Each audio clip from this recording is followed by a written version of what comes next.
सभी बच्चों को मेरा प्यार भरा नमस्कार। मैं डॉक्टर प्रदीप मिठारवाल। हम आपको आरपीएससी सेकंड ग्रेड केमिस्ट्री की प्रिपरेशन करवा रहे थे और साथ में ये भी बताया था आपको कि ये जो यूनिट हम आपको करवा रहे हैं ये इक्वली यूजफुल हैं आरपीएससी स्कूल लेक्चर की एग्ज़ाम के लिए भी। 3 लेक्चर हमारे इस यूनिट के कंप्लीट हो चुके थे। आज हम आपके सामने लेके आए हैं लेक्चर 4, जो कि बहुत इम्पोर्टेंट लेक्चर होने वाला है आज, क्योंकि हम आज स्टडी करने जा रहे हैं बोहर एटॉमिक मॉडल के बारे में। बोहर का परमाणु मॉडल जो कि बोहर के द्वारा 1913 में दिया गया था। तो पॉइंट वाइज हम इसको स्टडी करेंगे और इसको समझने की कोशिश करेंगे कि ये क्या मॉडल था। काफ़ी इम्पोर्टेंट ये मॉडल है, जिसमें से आरपीएससी में काफ़ी क्वेश्चन पूछे जाते हैं। तो इस मॉडल का जो फर्स्ट पॉइंट है वो फर्स्ट पॉइंट ये है कि बोहर मॉडल प्लांक के क्वांटम सिद्धांत के ऊपर आधारित है। बोहर मॉडल प्लांक के क्वांटम सिद्धांत पे आधारित है। साथ में हम ये कह सकते हैं कि स्पेक्ट्रम के ऊपर आधारित है। दो चीज़ें आपको ध्यान रखनी है। पहला तो प्लांक के क्वांटम सिद्धांत पर आधारित है। प्लांक का क्वांटम सिद्धांत मैं आपको पहले पिछले लेक्चर में पढ़ा चुका हूँ। साथ में स्पेक्ट्रम के ऊपर ये बेस्ड है, क्योंकि इसने एक्सप्लेन किया था हाइड्रोजन स्पेक्ट्रम को। ठीक है। सेकंड जो इसका पॉइंट है वो पॉइंट ये है कि भौतिकी के चिरसम्मत सिद्धांत, या जिसको हम इंग्लिश में बोलते हैं क्लासिकल लॉ ऑफ फिजिक्स, जो कि न्यूटन ने जो भौतिकी के नियम दिए थे उन नियमों के ऊपर ये मॉडल आधारित है। थर्ड जो इम्पोर्टेंट पॉइंट है इसका वो ये है कि यह सिद्धांत इलेक्ट्रॉन की कणीय प्रकृति, आपको पता है इलेक्ट्रॉन की कण प्रकृति भी होती है और साथ में तरंग प्रकृति भी होती है, लेकिन पर्टिकुलर अगर इस सिद्धांत की बात करेंगे तो ये सिद्धांत किसके ऊपर आधारित है? इलेक्ट्रॉन की कणीय प्रकृति के ऊपर आधारित है। इसने इलेक्ट्रॉन की पार्टिकल नेचर को मानते हुए अपना मॉडल प्रस्तुत किया था। यह मॉडल केवल और केवल एकल इलेक्ट्रॉन स्पीशीज के ऊपर ही लागू होता है। ये बहुत इम्पोर्टेंट पॉइंट है। इस पे क्वेश्चन पूछे जाते हैं। किस तरीके के पूछे जाते हैं, नेक्स्ट जो लेक्चर होगा उसमें हम इससे रिलेटेड प्रॉब्लम्स भी आपके सामने लेके आएंगे। तो अभी फ़िलहाल तो आपको ये ध्यान रखना है कि एकल इलेक्ट्रॉन, सिंगल इलेक्ट्रॉन जो स्पीसीज होती है, अर्थात कोई भी एटम जिसमें सिर्फ एक इलेक्ट्रॉन, जैसे हाइड्रोजन में एक ही इलेक्ट्रॉन होता है तो उस पर ये लागू होता है। साथ में जैसे हीलियम है तो हीलियम का परमाणु क्रमांक कितना होता है? 2। लेकिन यदि हम कर दें हीलियम प्लस तो इसमें कितने इलेक्ट्रॉन प्रेजेंट हैं? एक इलेक्ट्रॉन। तो इसके ऊपर भी ये नियम लागू होगा। ठीक है, मॉडल लागू होगा। साथ में इसके बाद में आता है लिथियम। तो लिथियम का जो परमाणु क्रमांक होता है वो कितना होता है? 3। ठीक है ना। तो लिथियम पे यदि +2 का चार्ज होगा तो इसका मतलब इसमें भी कितने इलेक्ट्रॉन प्रेजेंट हैं? एक इलेक्ट्रॉन। तो इस तरीके की जो स्पीशीज़ होती हैं उन स्पीशीज़ के ऊपर बोहर का एटॉमिक मॉडल बेस्ड होता है। इस बात का आप विशेष रूप से ध्यान रखें। नेक्स्ट जो हमारा जो पॉइंट है वो पॉइंट ये है कि इसके अनुसार ऋण आवेशित इलेक्ट्रॉन ऋण आवेशित होता है, सबको पता है। नाभिक के चारों ओर उसी तरह से चक्कर लगाता है जैसे सूर्य के चारों तरफ ग्रह चक्कर लगाते हैं। ऐसा रदरफोर्ड ने भी बताया था। ठीक है, ये चीज़ हम पहले डिस्कस कर चुके। नेक्स्ट जो इसका पॉइंट था वो ये था कि इलेक्ट्रॉन का जो पथ होता है वो पथ कैसा होता है? वर्ताकार। ये एक इम्पोर्टेंट चीज़ है जो आपको ध्यान रखनी है। बोहर के अनुसार नाभिक के चारों तरफ जब इलेक्ट्रॉन चक्कर लगाता है तो वो वर्ताकार पथों में चक्कर लगाता है। किसके अनुसार? बोहर के अनुसार इलेक्ट्रॉन नाभिक के चारों तरफ वर्ताकार कक्षाओं में चक्कर लगाता रहता है। ठीक है ना। हालांकि ये बात बाद में गलत सिद्ध कर दी गई थी, लेकिन फिलहाल आपको इस मॉडल के लिए ये ध्यान रखना है कि इलेक्ट्रॉन वर्ताकार कक्षाओं में चक्कर लगाता है। नेक्स्ट जो पॉइंट है वो ये है, नाभिक तथा इलेक्ट्रॉन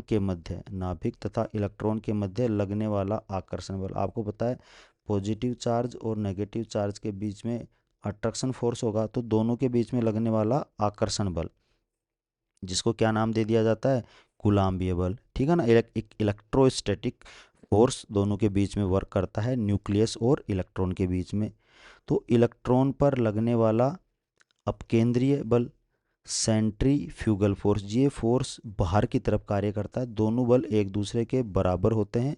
अतः हम कह सकते हैं कि नाभिक की तरफ लगने वाला आकर्षण बल, उसको इंग्लिश में हम बोलते हैं सेंट्रीपिटल फोर्स या इलेक्ट्रोस्टैटिक फोर्स, और जो बाहर की तरफ जो बल कार्य करता है वो बल कौन सा होता है, सेंट्रीफ्यूगल फोर्स। तो ये दो प्रकार के बल किसी भी इलेक्ट्रॉन के ऊपर लगने वाले बल हैं। एक बल अंदर की तरफ कार्य करता है, एक बल बाहर की तरफ कार्य करता है, ठीक है।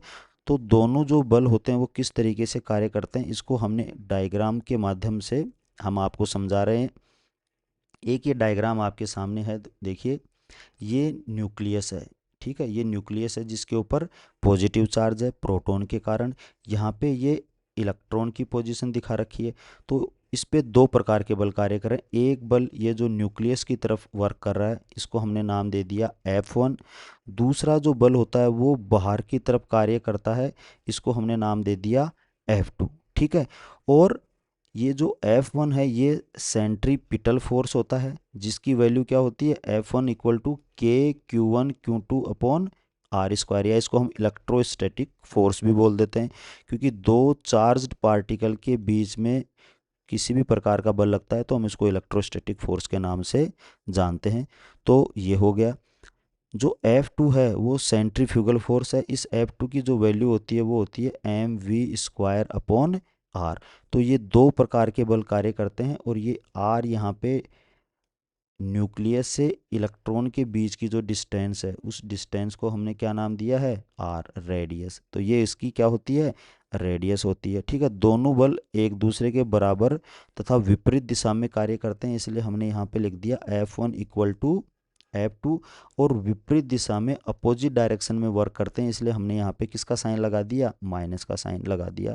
अब हम F1 की वैल्यू रखेंगे तो KQ1Q2 upon are square, F2 की वैल्यू रखेंगे तो माइनस का साइन आ गया, साथ में mv² अपॉन आर आ गया, ठीक है। अब हमें क्या करना है, K को हमने यूं का यूं रखा है यहाँ पे। जो Q1 जो चार्ज है वो किसकी वजह से है, न्यूक्लियस की वजह से, ये न्यूक्लियस की वजह से है। तो न्यूक्लियस की वजह से है तो इसको हमने क्या रखा है, Ze। Z परमाणु क्रमांक होता है, किसी भी एटम में कितने प्रोटॉन प्रेजेंट हैं उसका जो नंबर है वो नंबर है Z। और E क्या है, उसका चार्ज है। आपको पता है कि प्रोटॉन के ऊपर जो चार्ज होता है वो इलेक्ट्रॉन के चार्ज के बराबर ही होता है, इसलिए हमने यहाँ पे क्या रख रखा है, ई। सिर्फ साइन का ही फर्क होता है ना, प्रोटॉन पे प्लस चार्ज होता है, इलेक्ट्रॉन पे माइनस होता है। ये वाला चार्ज हमने किसके लिए रख दिया, इलेक्ट्रॉन के लिए रख दिया। और नीचे आर स्क्वायर यूं का यूं आ गया। साथ में ये इक्वेशन ऐसी की ऐसी आ गई आगे वाली, -mv² अपॉन आर, ठीक है। आगे क्या है, ये इलेक्ट्रॉन के इस माइनस चार्ज की वजह से हमने यहाँ पे क्या यूज कर लिया, माइनस का sign, KZe² upon are square. E और ई मल्टीप्लाई होके क्या हो गए, E² हो गए। ये ऐसा कैसा आ जाएगा, तो देखिए फाइनल जो इक्वेशन हमारे सामने आई है या फॉर्मूला हमारे सामने जो आया है, पहला फॉर्मूला वो क्या है, KZe² upon are equal to mv², क्योंकि यहाँ पे एक आर से ये एक आर कैंसिल हो जाएगा। तो mv² की value I KZe² upon are. ये एक फर्स्ट इक्वेशन हमें यहाँ पे प्राप्त हुई है, mv² का मान, और ये मान आपको ध्यान रखना आगे हमारे यूज में आएगा, ठीक है। नेक्स्ट जो पॉइंट है वो पॉइंट इसका ये है कि इलेक्ट्रॉन केवल उन्हीं कक्षाओं में ऑर्बिट में चक्कर लगाता है जिसमें उसका कोणीय संवेग एंगुलर मोमेंटम mvr h/2 का पूर्ण गुणज हो, वूल मल्टीपल हो, ठीक है ना। फुल इंटीजर वैल्यू होनी चाहिए, ठीक है। जैसे n बराबर 1 2 3 इस तरीके से कोई भी वैल्यू हो सकती है, लेकिन इसके बीच की वैल्यू 1.5 2.5 इस तरीके की वैल्यू नहीं होंगी, पूर्ण गुणज होना चाहिए, ठीक है। ये चीज़ किसने बताई, बोहर ने हमें बताई। तो हम लिख सकते हैं mvr orbital angular momentum mvr equal to n h/2 h/2 का पूर्ण गुणज हुआ, तो यहाँ पे हमने क्या लगा दिया, n। और h/2 को हम क्या बोल सकते हैं, h क्रॉस, ठीक है ना। तो ये भी आपको ध्यान रखना है, आरपीएससी के अंदर पूछा हुआ है। कॉलेज जो असिस्टेंट प्रोफेसर की एग्ज़ाम हुई थी उसमें श्रोडिंजर इक्वेशन का क्वेश्चन आया था, वहाँ पे h/2 को h/2 न लिख के h क्रॉस से लिखा हुआ था। तो ये चीज़ें भी आपको ध्यान में रखनी है। अब यहाँ पे जो कुछ कांस्टेंट आ रहे हैं उन कांस्टेंट के बारे में हम ऑलरेडी पहले भी डिस्कस कर चुके हैं कि h क्या होता है, प्लांक नियतांक होता है, जिसकी वैल्यू होती है 6.62 गुना 10⁻27 अर्ग इंटू सेकेंड। वहाँ पे हमने जूल इंटू सेकेंड के अंदर ये वैल्यू लिख रखी थी, तो -27 की जगह पे हमने लिख रखा था -34। तो ये यूनिट का भी ध्यान रखना है, क्योंकि केमिस्ट्री में हम ज़्यादातर सीजीएस यूनिट ही यूज़ करते हैं, इसलिए हमने यहाँ पे अर्ग इंटू सेकेंड यूज़ किया है। एन एक पूर्ण संख्या है, 1 2 3 4 अनंत तक कुछ भी हो सकती है। अतः कोणीय संवेग के हमें क्या क्या मान प्राप्त हो सकते हैं, इस वाली इक्वेशन से यहाँ पे एन की वैल्यू आप एक बार 1 रखिए, फिर 2 रखिए, फिर 3 रखिए, फिर 4 रखिए, तो हमें क्या क्या मान प्राप्त हो जाएंगे, h/2 2h/2 3h/2 4h/2। तो यही मान कोणीय संवेग के हो सकते हैं, या फिर 5h/2 भी हो सकता है, परंतु भिन्नात्मक मान कभी भी नहीं हो सकते। मैंने कहा था जो n का मान होता है वो कभी भी फ्रैक्शन में नहीं हो सकता, भिन्नात्मक नहीं हो सकता कि 1.5 हो गया, 2.5 हो गया, ठीक है ना। ये h/2 है यहाँ पे, ठीक है।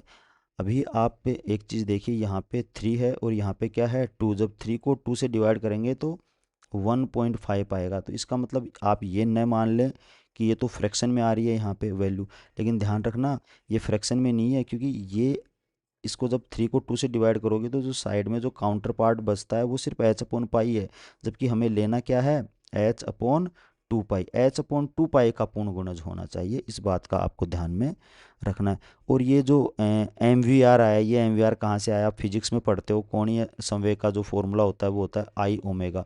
I जड़त्व आघूर्ण होता है, मोमेंट ऑफ इनर्शिया, जिसको mr² से रिप्रेजेंट करते हैं, और जो कोणीय वेग होता है वो होता है V/r।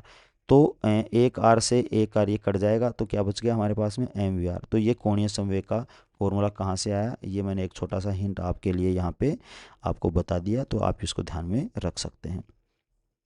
नेक्स्ट जो पॉइंट बोहर ने बताया वो ये था कि जिन कक्षाओं में इलेक्ट्रॉन चक्कर लगाता है, जिन कक्षाओं में इलेक्ट्रॉन चक्कर लगाता है उन्हें स्थायी कोष कहते हैं, फिक्स्ड ऑर्बिटल। इलेक्ट्रॉन हमेशा फिक्स्ड ऑर्बिटल में ही चक्कर लगाता है, क्योंकि इन कोषों में इलेक्ट्रॉन की ऊर्जा सदैव नियत होती है, ठीक है ना, वो चेंज नहीं होती। अगर एक ऑर्बिट अगर फिक्स है तो उसमें उसकी ऊर्जा भी क्या होगी, नियत होगी।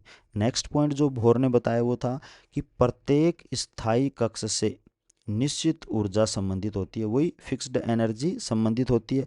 अतः इन्हें ऊर्जा स्तर भी कहते हैं, एनर्जी लेवल भी हम बोल देते हैं। ये जो फिक्स्ड ऑर्बिट होते हैं उनमें इलेक्ट्रॉन की ऊर्जा फिक्स्ड होती है, उन्हें हम एनर्जी लेवल भी कह देते हैं।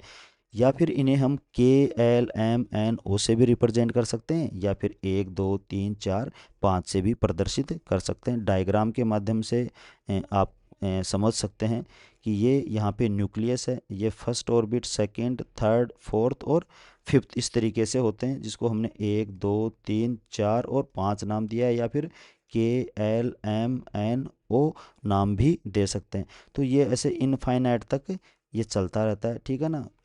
5 के बाद में भी इस तरीके की कक्षाएं हो सकती हैं, समझने के लिए हमने यहाँ पे 5 तक ही लिया है। नेक्स्ट जो पॉइंट बोहर के द्वारा बताया गया था वो ये था कि जब इलेक्ट्रॉन का संक्रमण, ट्रांजिशन एक अवस्था से दूसरी अवस्था में होता है तो ऊर्जा का अवशोषण करता है। ध्यान रखना, जब इलेक्ट्रॉन लोअर एनर्जी स्टेट से हायर एनर्जी स्टेट में जाएगा तो वो ऊर्जा का क्या करेगा, एब्जॉर्प्शन करेगा, ठीक है ना। ऊर्जा का क्या करता है, वो अवशोषण करता है। या फिर वो क्या कर सकता है, उत्सर्जन करता है, कर सकता है ऊर्जा का, किसके रूप में करता है, लेकिन वो फोटोन के रूप में। That means higher energy level से जब लोअर एनर्जी लेवल में कोई इलेक्ट्रॉन आएगा तो वो ऊर्जा का क्या करेगा, उत्सर्जन करेगा। इस बात का आपको ध्यान रखना है, ठीक है ना। तो जो फॉर्मूला हम यहाँ पे काम में लेंगे एनर्जी डिफरेंस का, कि हायर एनर्जी लेवल से लोअर एनर्जी लेवल में आया या लोअर एनर्जी लेवल से हायर एनर्जी लेवल में गया, तो इन दोनों ऊर्जा स्तरों की ऊर्जा का जो अंतर है उसे हमने किससे रिप्रेजेंट किया है, डेल्टा ई से रिप्रेजेंट किया है। उसका फॉर्मूला हम लिखेंगे ई फाइनल माइनस ई इनिशियल। अक्सर बच्चे क्या लिखते हैं, E2 माइनस E1 लिख देते हैं, ठीक है ना। लेकिन मैं जो फॉर्मूला यूज करता हूँ वो फॉर्मूला हमेशा यूज करता हूँ ई फाइनल माइनस ई इनिशियल। मतलब जहाँ से चले वो ई इनिशियल होगा, जहाँ गए वो क्या होगा, ई फाइनल होगा। अब E1 भी हो सकता है और ये E2 भी हो सकता है, ई इनिशियल E1 भी हो सकता है और ये E2 भी हो सकता है। इसलिए मैंने E1 और E2 काम में ही नहीं लिए, बल्कि क्या काम में लिया है मैंने, E final minus E initial. और आपको भी यही फॉर्मूला ध्यान रखना है, ई फाइनल माइनस ई इनिशियल। किस तरीके से ये एनर्जी डिफरेंस निकलेगा अभी हम आगे आपको बताएंगे। तो ये हो गई हमारी इक्वेशन थर्ड।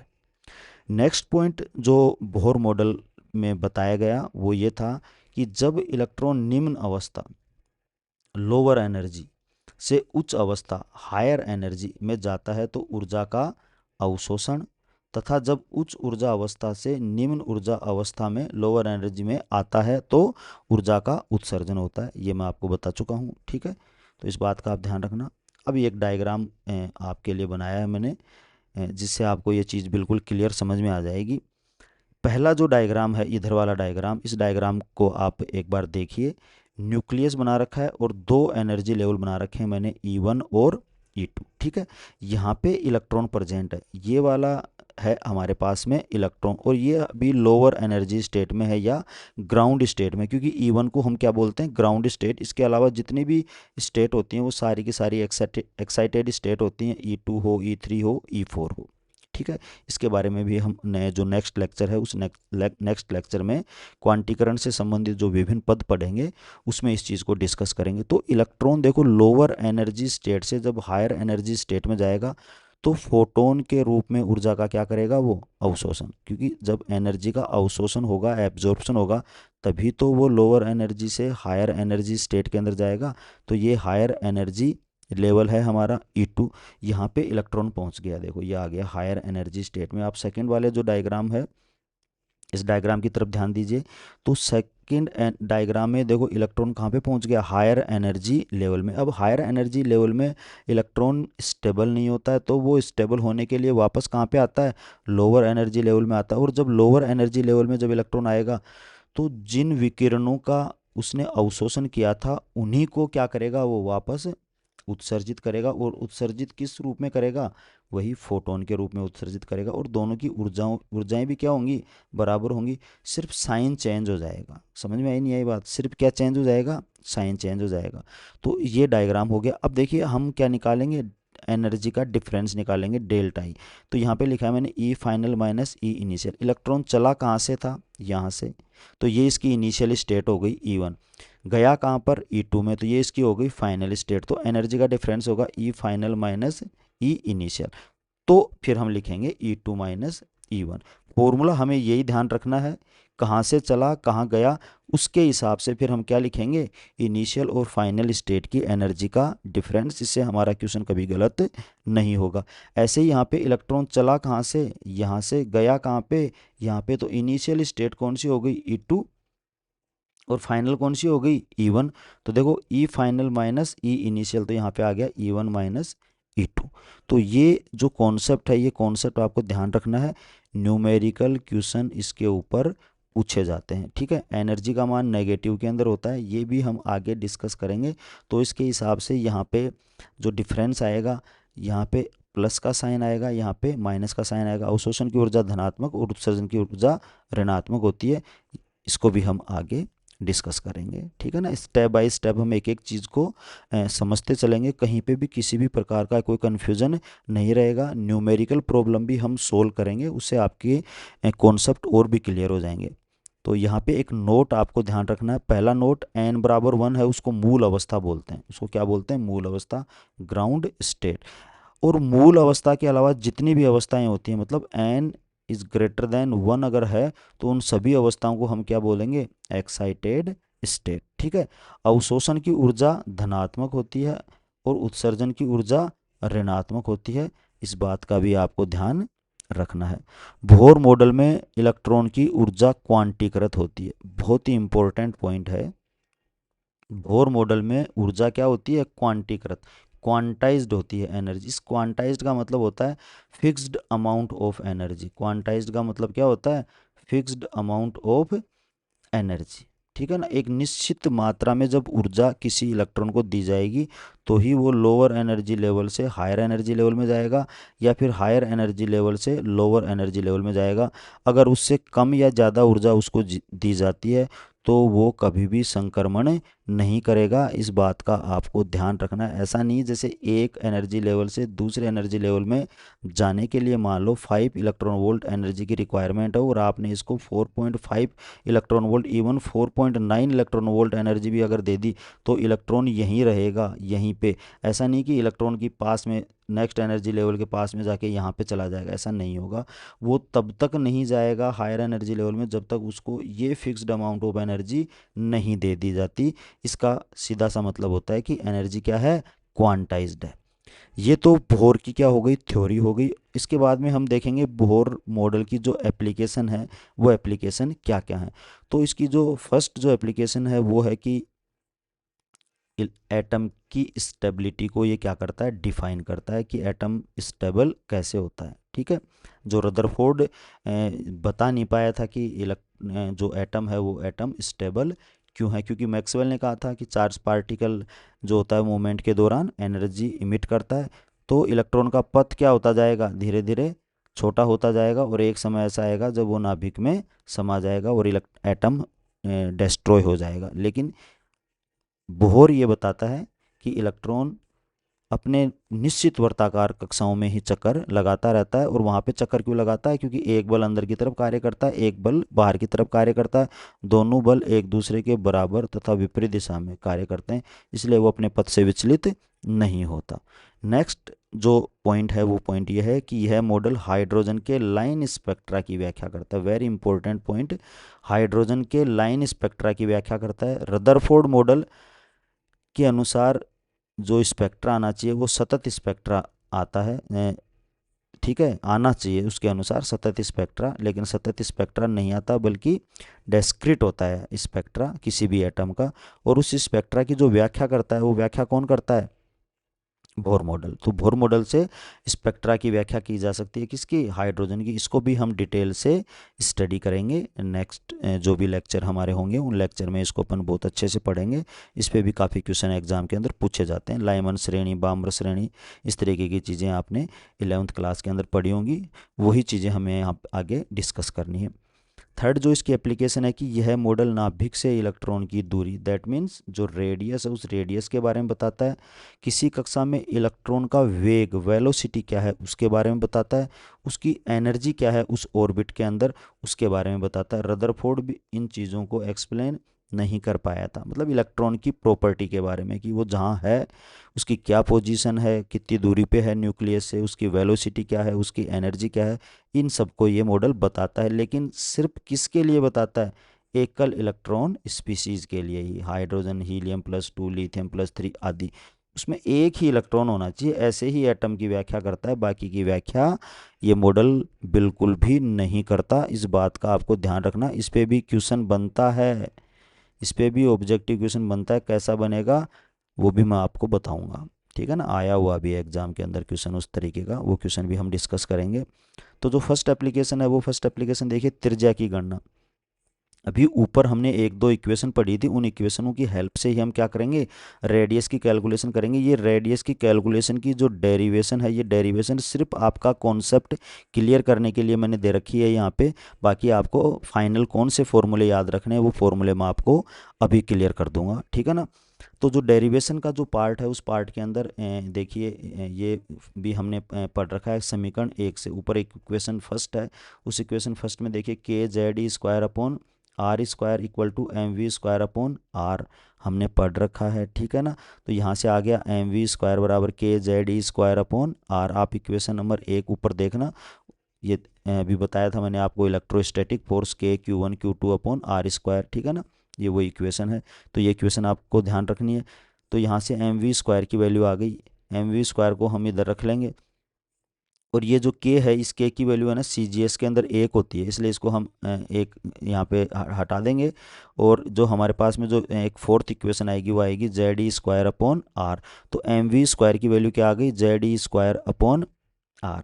अब एंगुलर मोमेंटम होता है mvr=nh/2 पाई। ये समीकरण 2 ऊपर हमने आपके सामने भी डिस्कस की थी थोड़ी देर पहले। तो समीकरण 2 से होता है mvr=nh/2 पाई। ठीक है ना। अब करना क्या है, यहाँ से वेलोसिटी की वैल्यू निकाल लेंगे और वो वेलोसिटी की वैल्यू निकाल के कहाँ रख देंगे, इस ऊपर वाली इक्वेशन रख देंगे और वहाँ से हमारे पास क्या आ जाएगा, आर आ जाएगा। तो जब आप इसको सोल्व करोगे v की वैल्यू, यहाँ से v की वैल्यू निकाल लीजिए, ठीक है ना। और v की वैल्यू ये आई, और इस v की वैल्यू का मान क्या करोगे आप, समीकरण 5 से v का मान समीकरण 4 में रखने पर, समीकरण 4 कौन सी है हमारी, ये वाली समीकरण, इस समीकरण 4 में हम किसका मान रख देंगे, इस v का मान रख देंगे। ठीक है ना। कहाँ से निकाल के, यहाँ से निकाल के। ठीक है ना, ये आ गया v का मान।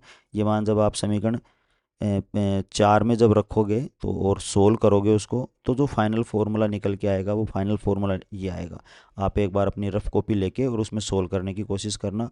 ये फार्मूला हमारे सामने आया। अब बच्चे अक्सर एग्जाम में गलती क्या करते हैं कि वो फाइनल जो फार्मूला है, फाइनल फार्मूला कौन सा, फाइनल फार्मूला ये वाला जो अभी आएगा, ये वाला फार्मूला, इस फार्मूले को रट लेते हैं और किसको भूल जाते हैं, इस वाले फॉर्मूले को भूल जाते हैं। तो ध्यान रखना, इस फॉर्मूले को भी याद रखना है। RPSC असिस्टेंट प्रोफेसर का जो एग्ज़ाम हुआ था 2018 वाला, उस एग्ज़ाम के अंदर, मतलब जो 2015 की जो वैकेंसी थी वो पोस्टिंग उनको 2018 में दी गई थी, इसलिए उसको 2018 बैच बोलते हैं। 2018 में ये डायरेक्ट इसका रेडियस का जो फॉर्मूला है वो फॉर्मूला पूछा हुआ है एग्ज़ाम के अंदर। तो ये फॉर्मूला भी आपको ध्यान रखना है, n²h² 4π² mze²। इस तरीके से आपको इस फॉर्मूले को ध्यान रखना है। अब इस फॉर्मूले में जितने भी कांस्टेंट की वैल्यू हैं, पाई, एच, एम, ई, ये सब क्या है, कांस्टेंट। इन सब कांस्टेंट की जब वैल्यू रखेंगे, एच की वैल्यू रख दी, मास है इलेक्ट्रॉन का वो रख दिया 9.1 × 10⁻28 ग्राम के अंदर रखना है मैंने आपको ना, CGS के अंदर यूज में लेना है। और जो चार्ज है वो इलेक्ट्रोस्टैटिक यूनिट में रखना है, -4.8 × 10⁻10। हालांकि इस माइनस का यहाँ पे कोई यूज नहीं है, क्योंकि आपको पता है दूरी कभी भी नेगेटिव के अंदर नहीं होती, न्यूक्लियस से इलेक्ट्रॉन की डिस्टेंस कभी भी नेगेटिव नहीं हो सकती, इसलिए इस माइनस साइन का कोई मीनिंग यहाँ पे है नहीं। फिर भी मैंने माइनस साइन यहाँ पे इसलिए लगाया ताकि आप कहीं इलेक्ट्रॉन का चार्ज प्लस में नहीं सोच लो कि इलेक्ट्रोस्टैटिक यूनिट में कहीं प्लस होता है, ऐसा नहीं है। ठीक है ना। तो जब ये वैल्यू हम रखेंगे तो हमारे सामने सेंटीमीटर के अंदर वैल्यू आ जाएगी किसकी, किसी भी कक्षा में रेडियस की 0.529 गुणा 10⁻⁸ n²/z²। और ये किस में आ रही है, सेंटीमीटर में। इसको हम कन्वर्ट कर लेंगे एंगस्ट्रॉम में, क्योंकि एंगस्ट्रॉम में ही ज़्यादातर एग्जाम के अंदर क्वेश्चन पूछा जाता है। तो ये हमारे सामने फाइनल फार्मूला आ गया 0.529 × n² एंगस्ट्रॉम। ये फार्मूला आपको याद रखना है न्यूमेरिकल क्वेश्चन करने के लिए। ठीक है। तो देखो अब यहाँ पे n ऊपर आ रहा है और n² ऊपर आ रहा है और z नीचे आ रहा है, तो r n is proportional to n²/z। क्योंकि ये वाली जो वैल्यू है ये तो क्या हो गई, एक कांस्टेंट वैल्यू हो गई, तो जो प्रोपोर्शनल का साइन आएगा, ठीक है, तो n²/z। ये यहाँ पे गलती से 2 टाइप हो गया है, ठीक है ना। ये क्या होगा, यहाँ पे z होगा। इसको हम करेक्ट कर लेंगे बाद में नोट्स में जब आपको प्रोवाइड करवाएंगे। तो केस हमें पढ़ने, इस केस से पहले अगेन वही नोट कि यह सूत्र केवल और केवल एकल इलेक्ट्रॉनिक स्पीसीज़ के ऊपर ही लागू होता है। ये बात मैंने आपको बार बार बताई है क्योंकि बहुत इंपॉर्टेंट है। ठीक है, इसको फिर से मैंने हाईलाइट कर दिया, अब आपको याद हो गया होगा ढंग से। अब देखो यहाँ पे केस स्टडी करनी है अपने को। तो फर्स्ट केस क्या है, किसी परमाणु के लिए, किसी पर्टिकुलर एटम की जब बात की जाएगी तो उसके लिए जेड कांस्टेंट रहेगा। जैसे हाइड्रोजन की बात करूंगा तो जेड 1 होगा, हीलियम की बात करूंगा तो जेड 2 होगा। तो पर्टिकुलर किसी भी एटम की बात की जाए तो उसके लिए जेड कांस्टेंट होगा। तो आर एन किसके प्रोपोर्शनल हो जाएगा, n² के प्रोपोर्शनल। तो देखो n की वैल्यू बढ़ने पर त्रिज्या की वैल्यू भी बढ़ेगी। ठीक है ना। जैसे जैसे n का मान बढ़ेगा त्रिज्या की वैल्यू भी बढ़ती जाएगी, मतलब n का मान बढ़ रहा है, त्रिज्या की वैल्यू, न्यूक्लियस से इलेक्ट्रॉन की डिस्टेंस भी क्या होती जाएगी, बढ़ती जाएगी।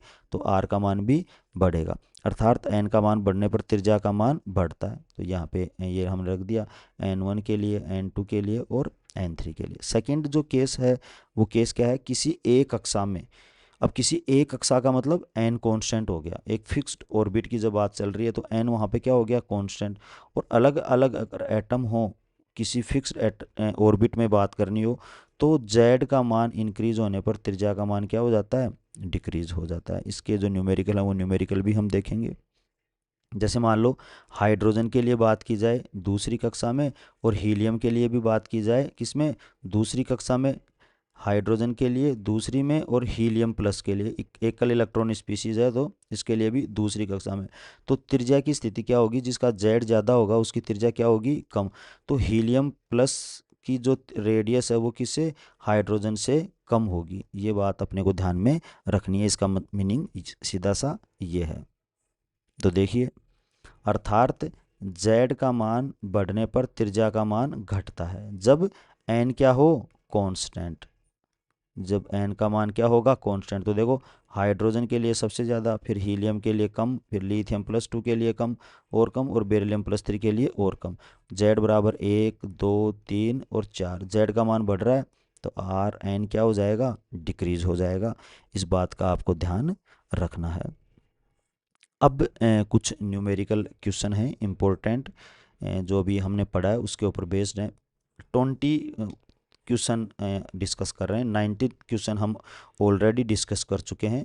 इसके अलावा टेस्ट सीरीज वगैरह में और उसमें हम आपको और अच्छी प्रॉब्लम प्रोवाइड करवाएंगे। अभी हम बेसिक जो स्टडी है वो कर रहे हैं सभी की, और बेसिक न्यूमेरिकल क्वेश्चन आपको समझाने की कोशिश कर रहे हैं। तो देखो क्वेश्चन क्या है, हाइड्रोजन की तीसरी कक्षा, पढ़ते टाइम ये ध्यान रखना, हाइड्रोजन की तीसरी कक्षा हीलियम प्लस 2 की दूसरी कक्षा में त्रिज्याओं का अनुपात क्या होगा। किसकी बात कर रहा है, हाइड्रोजन की बात कर रहा है, और उसकी तीसरी कक्षा में, और हीलियम प्लस 2 की बात कर रहा है, ठीक है, किसमें, दूसरी कक्षा के अंदर। फॉर्मूला हमारे सामने है, r n is proportional to n square upon z. तो जब प्रोपोर्शनली का साइन हटा देंगे तो आर एन एच हाइड्रोजन का ऊपर लिखेंगे, हीलियम का नीचे। देखो जो पहले लिखा जाता है उसको हमेशा ऊपर लिखना है, जो बाद में लिखा जाएगा हीलियम तो उसको कहाँ पे रखेंगे, नीचे। ये भी ध्यान में रखना आपको। कई बार क्या है, यहाँ हाइड्रोजन की जगह एग्जाम में हीलियम प्लस पहले दे देगा, तो ऐसा नहीं है कि यहीं से रट रखा है आपने कि हाइड्रोजन को ऊपर लिखना है, तो यहाँ पे फिर हमें किसको लिखना पड़ेगा, हीलियम प्लस को। ये भी ध्यान रखना है, कई बार छोटी छोटी गलतियाँ एग्जाम में हो जाती हैं। तो एन किसके लिए रख दिया, हाइड्रोजन के लिए, नीचे एन किसके लिए आएगा, हीलियम के लिए। फिर जेड ऊपर हीलियम के लिए चला जाएगा, और ये जेड किसके लिए आ जाएगा, हाइड्रोजन के लिए आ जाएगा। अब देखो, हाइड्रोजन की तीसरी कक्षा में बात की थी तो 3 का स्क्वायर आ गया, हीलियम की दूसरी कक्षा में बात की 2 का स्क्वायर आ गया। हीलियम का परमाणु क्रमांक 2 और हाइड्रोजन का परमाणु क्रमांक 1। इसको जब सोल्व करोगे आप तो क्या आएगा आपके सामने आंसर, 9:2। ये थ्री थ्री थ्री को टू टू से करो, स्क्वायर करोगे 3 का तो क्या कितना हो जाएगा, 9 हो जाएगा, ठीक है। और ये यहाँ से कैंसिल आउट हो जाएगा तो कितना आ गया यहाँ पे, 2 आ गया, ठीक है। तो इसका जो रेशियो आएगा वो रेशियो कितना आएगा, 9:, ठीक है ना।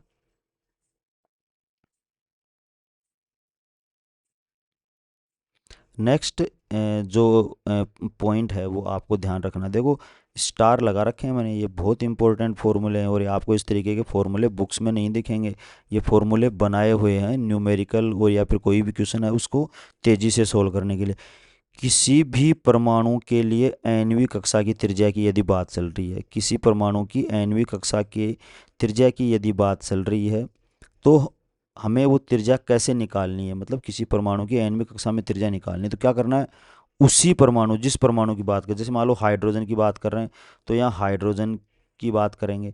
यहाँ अगर हीलियम प्लस आ रहा है तो यहाँ हीलियम प्लस की बात करेंगे, ठीक है। और यहाँ अगर लिथियम प्लस 2 आ रहा है तो यहाँ पे भी लिथियम प्लस 2 की ही बात करेंगे। तो किसी भी परमाणु की nवीं कक्षा की त्रिज्या उसी परमाणु की पहली कक्षा में त्रिज्या।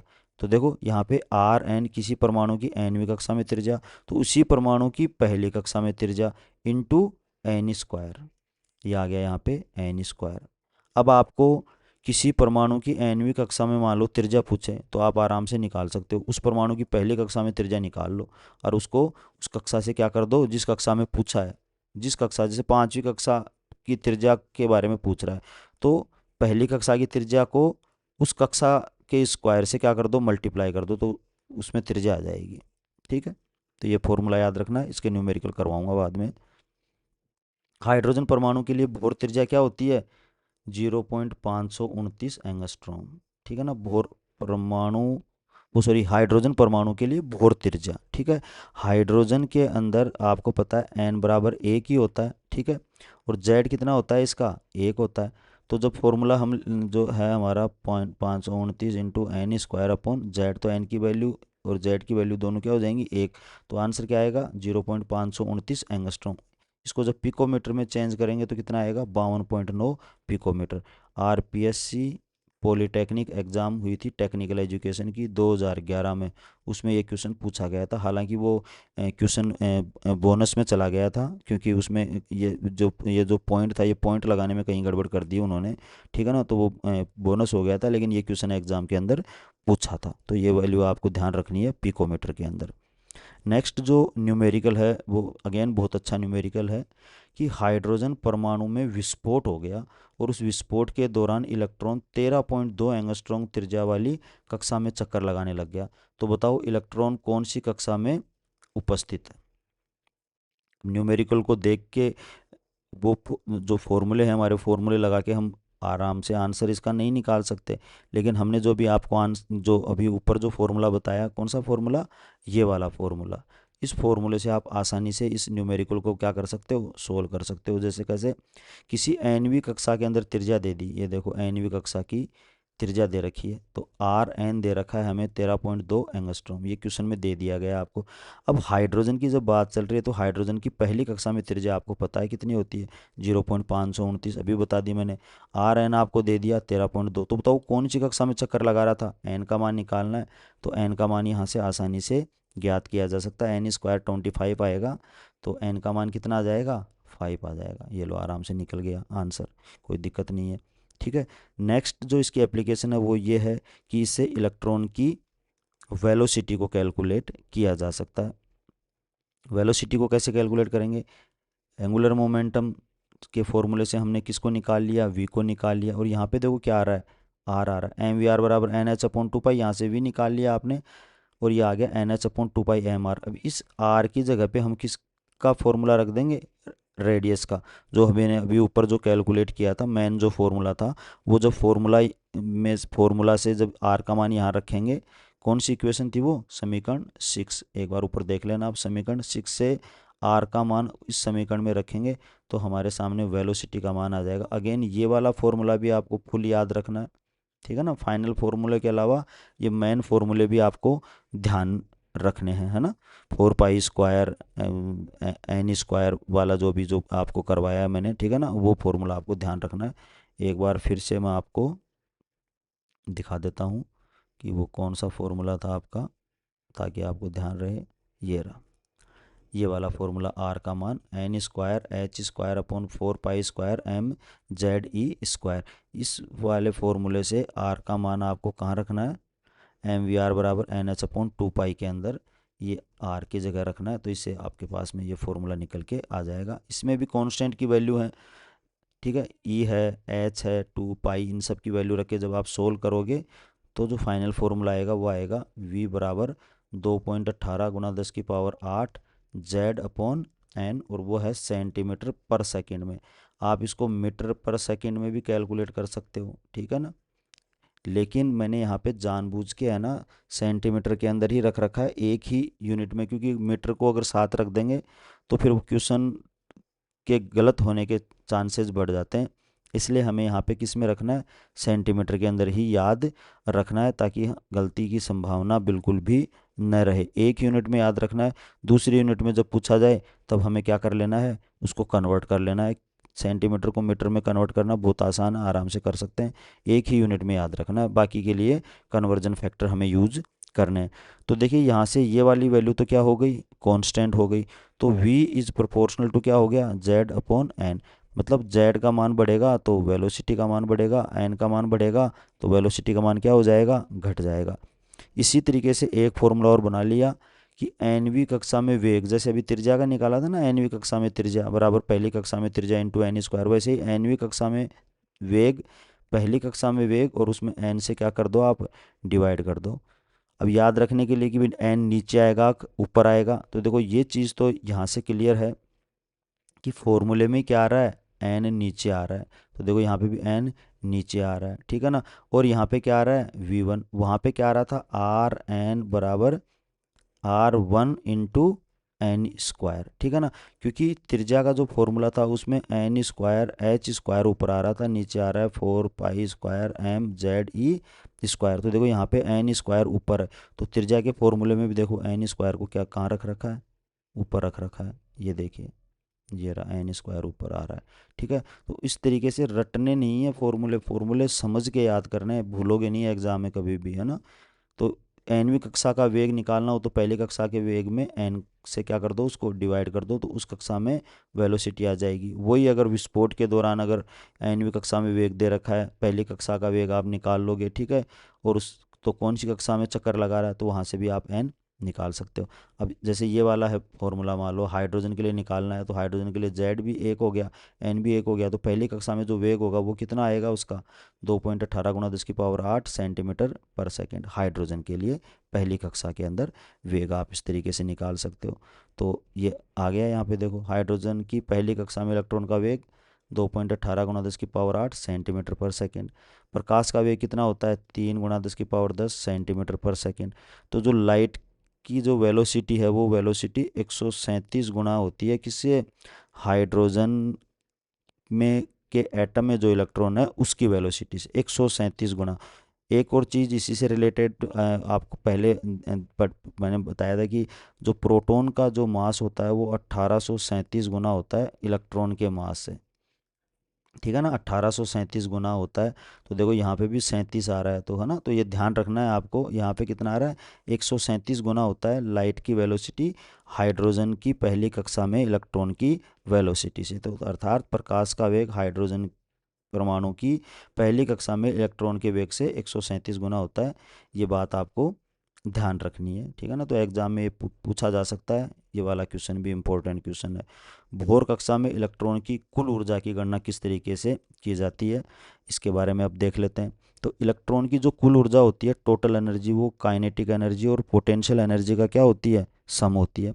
अब स्थितिज ऊर्जा जो होती है वो स्थिति ऊर्जा क्या होती है, K Q1 Q2/R। ये फिजिक्स में भी आप लोगों ने पढ़ रखा होगा, ठीक है। इसको जब सोल्व करेंगे के की वैल्यू तो 1 हो जाएगी, और ये Q1 और Q2 की जगह पे हम क्या रख देते हैं, ZE, और ये क्या आ गया, -E।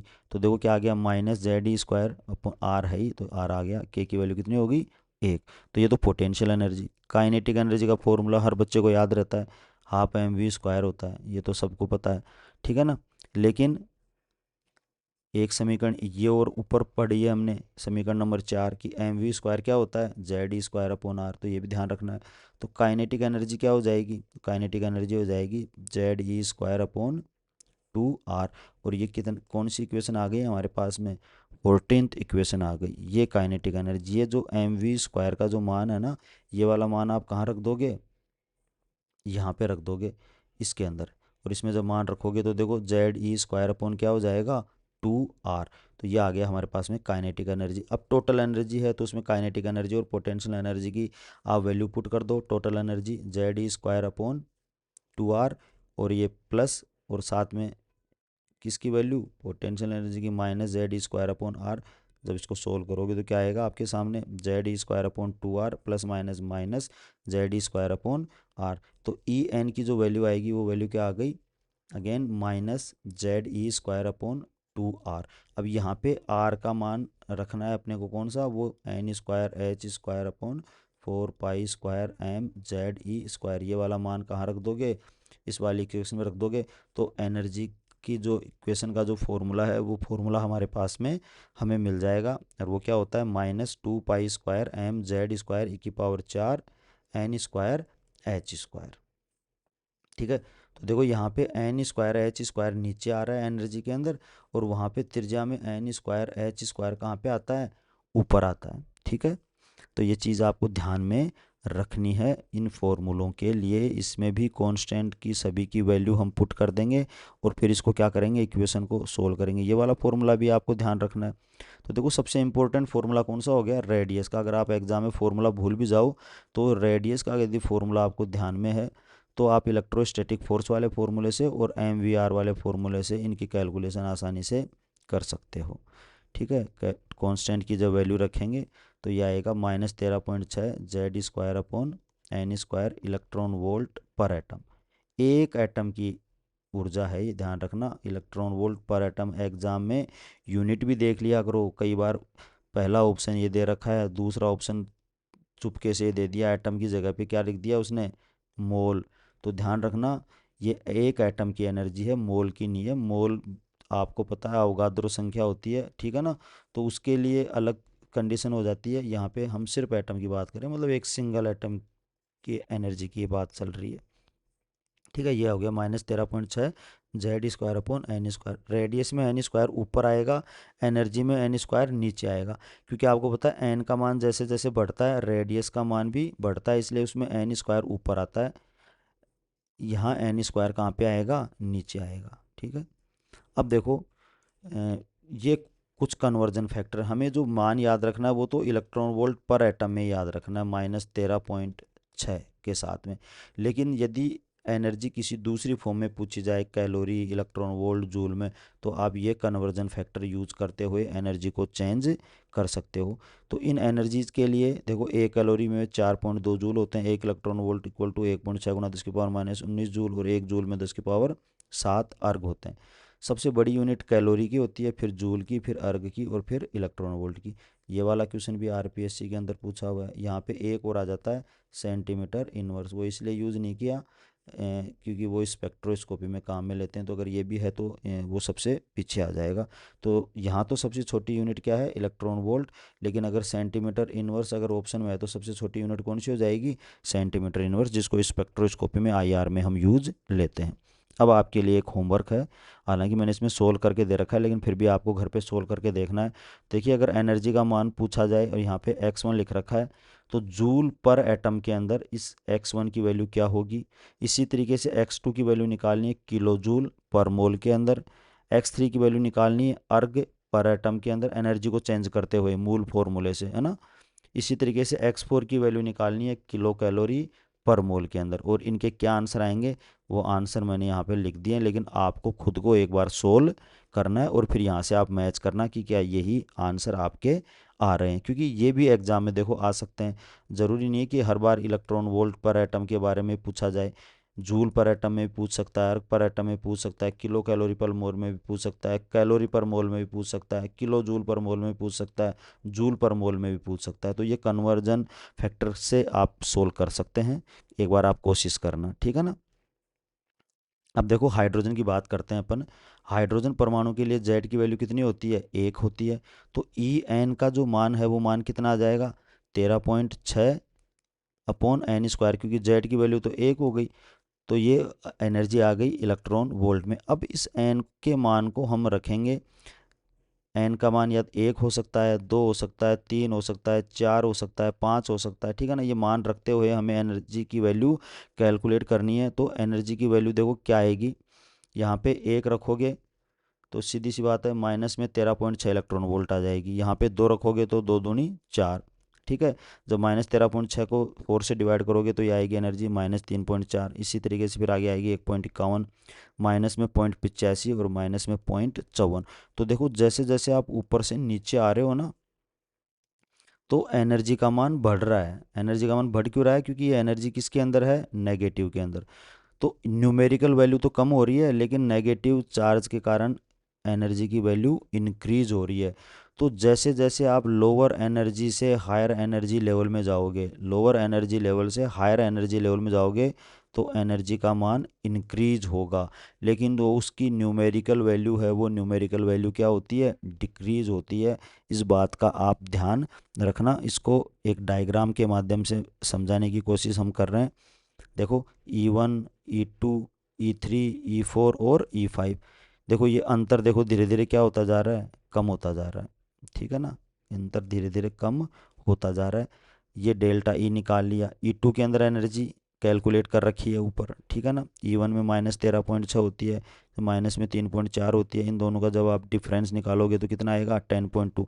ध्यान रखना एनर्जी का जो डिफरेंस आ रहा है ना, वो डिफरेंस किस में आ रहा है, देखो पॉजिटिव के अंदर, क्योंकि हम फाइनल वाला ये जो E2 है ना, इस E2 में से किसको निकाल रहे हैं, E1 को माइनस कर रहे हैं। तो E2 माइनस E1, यहाँ देखिए E3 माइनस E2, यहाँ E4 माइनस E1, यहाँ E5 माइनस E4, यहाँ 10.2, 1.9, 0.66 और 0.31। तो सक्सेसिवली ये जो डिफरेंस है, ये डिफरेंस क्या होता जा रहा है, एनर्जी का अंतर। तो ये भी क्वेश्चन एग्जाम के अंदर पूछा जा सकता है। जब एक एनर्जी लेवल से दूसरे एनर्जी लेवल में, तीसरे एनर्जी लेवल में जाते हैं तो ऊर्जा अंतराल घटता है, बढ़ता है, नियत रहता है। तो देखो ऊर्जा अंतराल घटता जा रहा है, तो इस डायग्राम से भी आप ध्यान में रख सकते हैं। और यही वो KLMNO नाम दे दिया, या फिर n बराबर 5 4 3 2 1। इसको प्रथम ऊर्जा स्तर या मूल अवस्था बोल देते हैं। ये द्वितीय ऊर्जा स्तर हो गया, तृतीय, चतुर्थ और पंचम ऊर्जा स्तर हो गया। जिस तरीके से हमने रेडियस और वेलोसिटी के फॉर्मूले डिज़ाइन किए थे, उसी तरीके से हमने एनर्जी का फॉर्मूला भी डिज़ाइन कर दिया है कि किसी भी कक्षा में इलेक्ट्रॉन की ऊर्जा निकालनी है तो पहली कक्षा में इलेक्ट्रॉन की ऊर्जा पता कर लो और उसमें n² का भाग दे दो, डिवाइड कर दो, तो उस कक्षा के अंदर ऊर्जा आ जाएगी। इसी तरीके से किसी भी कक्षा में किसी भी एटम की ऊर्जा की कोई सी भी बात यदि की जा रही है तो उसी कक्षा में, एन देखो सेम है यहाँ पे, उसी कक्षा में हाइड्रोजन की, यहाँ थोड़ा सा डिफरेंस है, हाइड्रोजन की ऊर्जा निकाल लो और उसको किससे मल्टीप्लाई कर दो, Z² से। ये Z किसके लिए है, जिस एटम की बात की जा रही है, जिस कक्षा के अंदर इलेक्ट्रॉन की ऊर्जा की बात की जा रही है, उसके Z² से क्या कर दो, मल्टीप्लाई कर दो हाइड्रोजन की उस कक्षा में ऊर्जा से। तो आपका उस कक्षा में इलेक्ट्रॉन की ऊर्जा का आंसर आ जाएगा। इसके ऊपर भी न्यूमेरिकल क्वेश्चन डिस्कस करेंगे। नेक्स्ट जो टॉप पॉइंट है वो है कुल ऊर्जा, काइनेटिक एनर्जी और पोटेंशियल एनर्जी में संबंध। Again very very important formula, ठीक है ना। ये फॉर्मूला भी आपको ध्यान रखना, बहुत इजी फॉर्मूला है। देखो टोटल एनर्जी, काइनेटिक एनर्जी में संबंध निकालना है तो ये एनर्जी का तो फॉर्मूला आपने निकाल ही लिया, -Z²/2R आता है। काइनेटिक एनर्जी का फॉर्मूला भी ऊपर निकाल लिया, Z²/2R आता है। तो देखो यहाँ पे देखो R का मान बढ़ने पर काइनेटिक एनर्जी का मान घटता है, क्योंकि ये पॉजिटिव में होती है एनर्जी, ठीक है ना। और यहाँ पे देखो R की वैल्यू निकालने पर इसका मान क्या होता है, बढ़ता है, क्योंकि ये किसके अंदर है वैल्यू, नेगेटिव के अंदर है, ठीक है। तो ये चीज़ थोड़ी सी ध्यान रखना। तो इन दोनों के अंदर जो रिलेशन हो जाएगा वो क्या हो जाएगा, EN equal to minus kinetic energy, क्योंकि ये वाला पार्ट तो दोनों के लिए सेम ही है। तो दोनों एनर्जी क्या हो गई, बराबर। अंतर किसका है, सिर्फ माइनस साइन का, तो यहाँ पे माइनस साइन लगा दिया। इसी तरीके से EN और पोटेंशियल एनर्जी में जब संबंध निकालेंगे तो EN का मान तो हो गया -Z²/2R। पोटेंशियल एनर्जी क्या होती है, -Z²/R, ऊपर हमने कैलकुलेट कर रखा है। तो यहाँ पे भी देखो R का मान बढ़ेगा, पोटेंशियल एनर्जी का मान भी बढ़ेगा, क्योंकि यहाँ पे किसका साइन है, माइनस का साइन है। ये चीज़ थोड़ा सा ध्यान रखना है ना। यहाँ पे भी R का मान बढ़ेगा तो इसका मान बढ़ेगा, क्योंकि यहाँ पे किसका साइन है, नेगेटिव का साइन है। तो इन ऊर्जाओं के अंदर अंतर अगर निकालोगे तो क्या आएगा, EN क्या होता है, टोटल एनर्जी हाफ होती है पोटेंशियल एनर्जी से। तो टोटल एनर्जी बराबर पोटेंशियल एनर्जी बाई 2, ये ध्यान रखना है। अब तीनों ऊर्जाओं के अंदर जो एक साथ हम अगर संबंध अगर बताने की कोशिश करें तो वो संबंध इस तरीके से होगा, टोटल एनर्जी बराबर माइनस काइनेटिक एनर्जी बराबर पोटेंशियल एनर्जी बाई 2। अब आपको मान लो क्या पूछे, काइनेटिक एनर्जी की वैल्यू दे दे, पोटेंशियल एनर्जी पूछे, तो सीधा इस 2 को इससे मल्टीप्लाई कर दोगे तो पोटेंशियल एनर्जी आ जाएगी माइनस के अंदर। टोटल एनर्जी आपसे पूछे, काइनेटिक एनर्जी दे रखी है, तो सिर्फ साइन अपोजिट कर देना, उसका आंसर आ जाएगा, ठीक है ना। टोटल एनर्जी और पोटेंशियल एनर्जी का क्वेश्चन पूछे, मान लो टोटल एनर्जी पूछे और पोटेंशियल एनर्जी की वैल्यू दे रखी है, तो जस्ट हाफ कर देना, तो इस एनर्जी की वैल्यू आ जाएगी। तो इस पर किसी भी तरीके से घुमा फिरा के न्यूमेरिकल क्वेश्चन पूछा जा सकता है, तो आप इस फॉर्मूले से सोल्व कर सकते हैं। अब एक इम्पोर्टेंट जो कॉन्सेप्ट है इन्हीं एनर्जी से, वो ध्यान रखना है कि इनफाइनाइट पे, ये भी आरपीएससी के अंदर पूछा हुआ क्वेश्चन है, अनंत के ऊपर ऊर्जा किस तरीके से होती है। तो इनफाइनाइट पे ध्यान रखना, जो कुल ऊर्जा होती है वो मैक्सिमम होती है, काइनेटिक एनर्जी होती है वो मिनिमम होती है, और पोटेंशियल एनर्जी होती है वो मैक्सिमम होती है।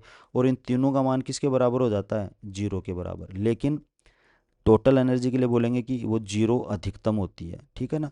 क्योंकि आपको पता है कि अभी मैंने आपको बताया था कि n बराबर 1 से 2 3 इनके अंदर जब जाते हैं तो ऊर्जा का मान बढ़ता जाता है, ठीक है ना। और न्यूमेरिकल वैल्यू कम होती जाती है, तो अनंत पे जाके क्या हो जाती है, वो न्यूमेरिकल वैल्यू जीरो। लेकिन वो अधिकतम होती है क्योंकि एनर्जी की वैल्यू किस में होती है, नेगेटिव में। तो इस नेगेटिव से तो जीरो ज़्यादा है, इसलिए इसको हमने बोल दिया मैक्सिमम। लेकिन काइनेटिक एनर्जी क्या होती है, पॉजिटिव, तो ये वैल्यू वाली वैल्यू क्या हो जाएगी, मिनिमम। इसका और इसका मान तो बराबर ही है दोनों का, ठीक है ना, साइन का ही तो फर्क था। जब ये मैक्सिमम है तो ये मिनिमम हो जाएगी। लेकिन पोटेंशियल एनर्जी क्या हो जाएगी हमारी, मैक्सिमम। तो अनंत के ऊपर स्थितिज ऊर्जा का मान अधिकतम होता है, और वो मान क्या होता है, जीरो। सभी ऊर्जाएं अनंत पे जीरो हो जाती हैं। तो ये था हमारा आज का लेक्चर 5। जो नेक्स्ट लेक्चर हम देखेंगे, उस लेक्चर में एक तो हम प्रॉब्लम्स स्टडी करेंगे रिलेटेड टू एनर्जी, इससे संबंधित जो न्यूमेरिकल क्वेश्चन है वो, और साथ में क्वांटीकरण से संबंधित जो विभिन्न पद हैं, जिसमें ग्राउंड स्टेट है हमारा, एक्साइटेड स्टेट है, एक्साइटेड पोटेंशियल है, सेपरेशन एनर्जी है, और आयनाइजेशन पोटेंशियल, आयनन विभव, पृथक्करण ऊर्जा, उत्तेजन विभव, और उत्तेजन, एक्साइटेड स्टेट क्या होती है, उत्तेजित अवस्था क्या होती है, उसके बारे में पढ़ेंगे। ग्राउंड स्टेट, मूल अवस्था क्या होती है, उसके बारे में पढ़ेंगे। तो ये क्वांटीकरण से संबंधित कुछ महत्वपूर्ण पद हैं, इन पे भी न्यूमेरिकल क्वेश्चन पूछा जाता है। इसके बारे में भी हम नेक्स्ट क्लास में आपसे चर्चा करेंगे। आई होप आज का लेक्चर आपको अच्छे से समझ में आया होगा। एक बार आप इससे संबंधित जो क्वेश्चन है वो क्वेश्चन निकालने की कोशिश करना। न्यूमेरिकल क्वेश्चन मैं आपको नेक्स्ट लेक्चर के अंदर करवाऊंगा, और जो आगे के जो लेक्चर होंगे वो लेक्चर भी जल्दी यूट्यूब चैनल के ऊपर अपलोड कर दिए जाएंगे, जहां से आप इजीली इस यूनिट को तैयार कर सकते हो। तो आज के लिए बस इतना ही। धन्यवाद।